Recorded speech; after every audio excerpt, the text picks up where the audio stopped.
ვერ ამბობენ, ჩემი დანაშაული არის ის, რომ მე ვამყრევ რუსეთს, მე ვამბობ, რომ რუსეთი ჩვენი სისხლით ვერ გაძღავ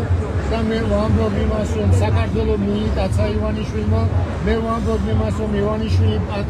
ივანიშვილმა გაანადგურა საქართველოს კათოლიკოს პატრიარქი და პლიუს ეკლესია თავისი პრეფსების გამოყენებით, მე ვამბობ იმას, რომ ეს მცირე ჯგუფი საპატრიარქოში, რომელიც არის შესახლებული, არის რუსული და აკეთებს რუსულ გეგმას ემსახურება, მას უნდა რომ არც ერთი კაცი, ვინც რუსეთს უპირისპირდება, არ იყოს ზიარებული და უნდათ რომ ეხლა ის ტაძარი, სადაც ერთგული ხალხი და